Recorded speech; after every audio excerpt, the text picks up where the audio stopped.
Assalamualaikum warahmatullahi wabarakatuh. Alhamdulillahirabbil alamin. Assalatu wassalamu ala asrofil anbiya'i wal mursalin wa ala alihi wa sahbihi ajmain. Perkenalkan, saya Aisyah Rahimakumullah dari kelas Pilot 2 bersama dua rekan saya yaitu Rahmi Puji Hidayah dan Dita Istiqomah. Di sini kami dari kelompok 4 akan memaparkan materi tentang perkembangan anak dalam Islam. Perkembangan anak sendiri memiliki beberapa tahapan. Di sini saya akan menjelaskan tahapan yang pertama, yaitu tahapan pranatal. Tahapan pranatal adalah tahapan di mana anak sebelum lahir ke dunia atau pada fase anak di dalam kandungan. Pada tahapan pranatal ini terbagi menjadi beberapa fase. Yang pertama, ada fase nutfah.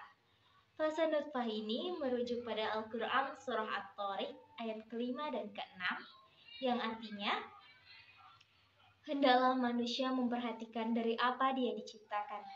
Dia diciptakan dari air yang dipancarkan. Para jumhur ulama sepakat bahwa hal yang dimaksudkan dari air yang dipancarkan adalah pertemuan antara sel sperma milik laki-laki dengan sel telur milik perempuan. Atau pada pembahasan biologis lebih dikenal dengan sebutan fase fertilisasi atau fase pembuahan. Fase inilah yang menjadi awal terbentuknya seorang insan.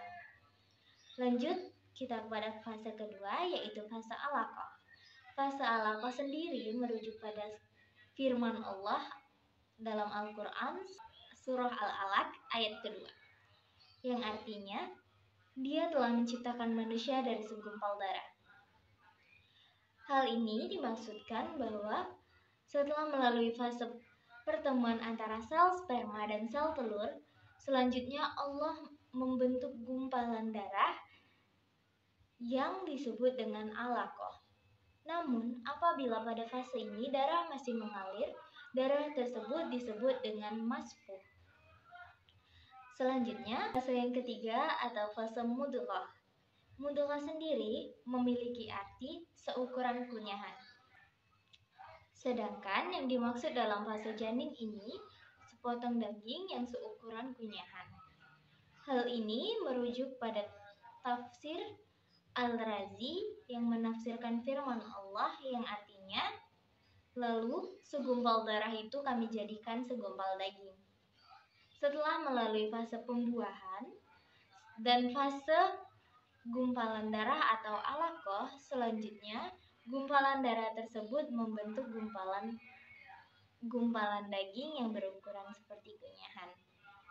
Ketiga fase ini mulai dari fase nutfah, fase alaqah, dan fase mudghah masing-masing memakan waktu sebanyak 40 hari sebelum beralih ke fase selanjutnya.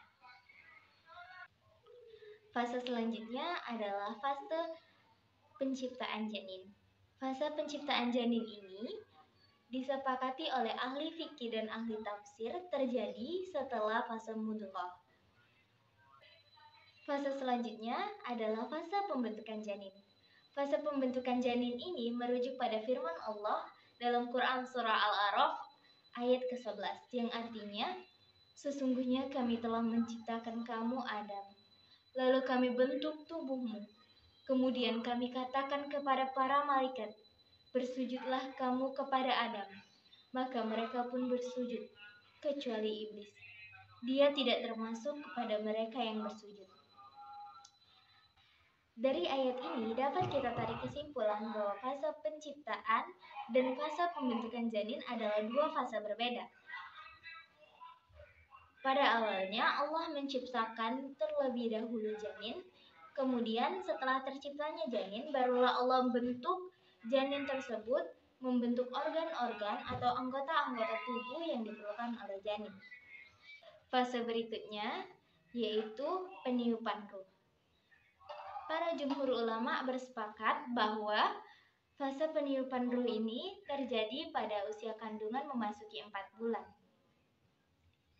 Hal ini merujuk pada hadis Rasulullah SAW yang artinya, Sesungguhnya seorang manusia mulai diciptakan dalam perut ibunya setelah diproses selama 40 hari. Kemudian menjadi segumpal darah pada 40 hari berikutnya. Lalu menjadi segumpal daging pada 40 hari berikutnya. Setelah 40 hari berikutnya, Allah pun mengutus seorang malaikat untuk menghembuskan ruh ke dalam dirinya dan diperintahkan untuk menulis 4 hal: rezekinya, ajalnya, amalnya, dan sengsara atau bahagianya. Assalamualaikum warahmatullahi wabarakatuh. Saya Rahmi Fuji Hidayat, NIM 2020210033. Di sini saya akan melanjutkan materi tentang pasca Natal.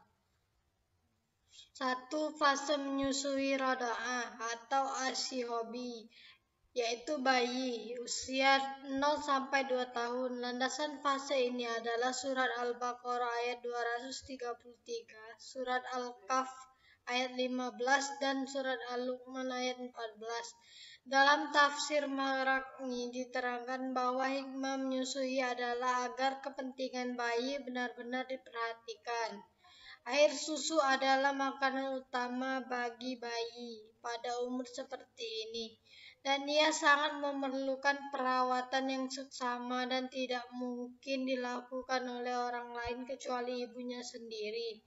Hal ini dikarenakan masa menyusui memegang peranan yang sangat besar dalam mengembangkan fisik, emosi, dan kognitif anak. Selanjutnya fase tufula atau kanak-kanak usia 2 sampai 7 tahun. Fase ini diambil dari rentanan usia yang disebutkan Nabi, bahwa ajarilah anakmu untuk menjalankan sholat pada usia 7 tahun, sedangkan Al-Quran memberikan batas 2 tahun untuk menyusui. Jadi dapat dipahami bahwa masa pratamyi itu sampai 7 tahun, kemudian dibatasi oleh ayat Al-Quran 2 tahun tentang perintah menyusui. Maka untuk sampai 7 tahun ada masa antara, yakni 2 sampai 7 tahun, itulah yang disebut dengan kanak-kanak. Tahap ini adalah tahap di mana seorang anak mengeksplorasi dunianya. Fase kritis di mana anak akan menjadi sangat aktif, bergerak, dan memuaskan rasa penasarannya terhadap apa yang ia temui, karena hal tersebut akan memberikan efek yang baik untuk akal dan kalbunya. Fase ini merupakan terbentuknya kerangka tauhid untuk anak. Peran orang tua sangat penting dalam mengajarkan tauhid pada anaknya, mengenalkan Allah, dan menanam paradigma ketuhanan. Dengan begitu diharapkan anak dalam memandang sesuatu di dunia berpikir itu adalah kekuasaan Allah. Baik, saya Dita Istiqomah. Di sini saya akan melanjutkan pemaparan materi dari Lahmi, yaitu perkembangan bahasa. Perkembangan bahasa dalam Al-Quran dan hadis sudah diketahui pada ayat di atas bahwa Nabi pertama, yaitu Nabi Adam alaihissalam, telah dianugerahkan oleh Allah Subhanahu wa Ta'ala kemampuan untuk memberikan dan menyebutkan seluruh nama-nama. Dan secara fitrah, bahasa merupakan alat komunikasi yang digunakan oleh manusia untuk menyampaikan gagasan, ide, pemikiran yang ada pada dirinya. Nah, selain itu, dalam Islam telah mengajarkan pengenalan bahasa sejak anak baru lahir ke dunia. Hal ini berdasarkan hadis berikut. Dari Musaddad menyampaikan kepada kami, dari Yahya, dari Sufyan, dari Asim bin Ubaidillah bin Abu Rafi, bahwa ayahnya berkata, aku melihat Rasulullah SAW mengumandangkan azan di telinga Al-Hasan bin Ali sesaat setelah Fatimah melahirkannya dengan azan untuk sholat. Ibnul Qayyim rahimahullah menyatakan, Hikmah dari azan adalah agar ucapan pertama atau bahasa yang pertama yang masuk ke dalam telinga adalah kata-kata yang mengungkapkan sifat-sifat kebesaran Allah Subhanahu wa Ta'ala. Selanjutnya yaitu agama dan moral. Sebagaimana firman Allah yaitu, hai orang-orang yang beriman, peliharalah dirimu, keluargamu dari api neraka yang bahan bakarnya adalah manusia dan batu. Penjaganya malaikat-malaikat yang kasar, keras, tidak mendurhakai Allah terhadap apa yang diperintahkannya kepada mereka dan selalu mengerjakan apa yang diperintahkannya. Quran Surah At-Tahrim surah ke-66 ayat 6. Nah, di sisi Allah memperingatkan manusia untuk melindungi diri dan keluarganya dari siksa api neraka. Di sini juga tersirat bahwa anak adalah amanah yang dititipkan Allah Subhanahu wa Ta'ala kepada orang tuanya.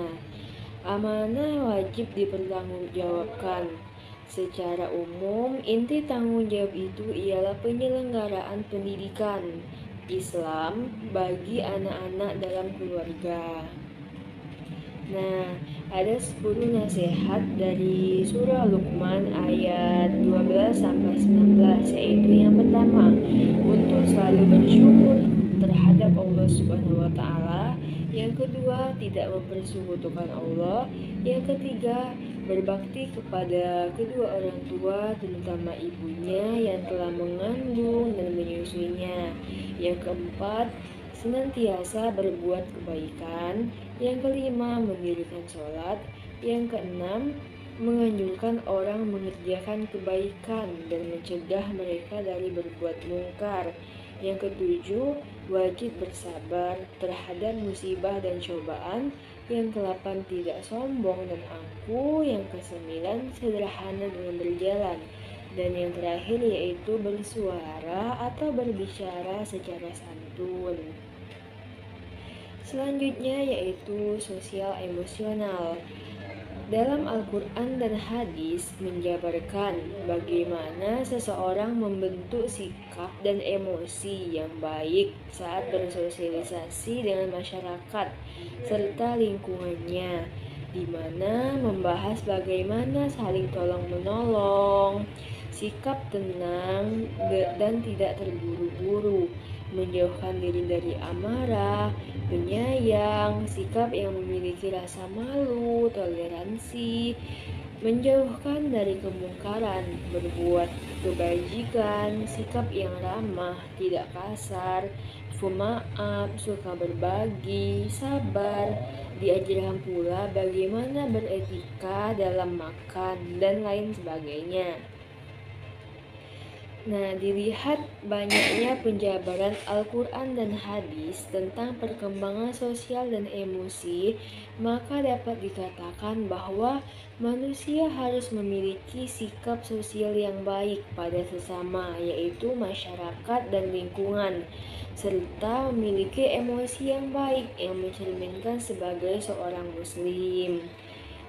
Baik, mungkin itu saja materi yang dapat saya sampaikan. Lebih dan kurang saya mohon maaf, kepada Allah mohon ampun. Saya kembalikan kepada moderator. Terima kasih.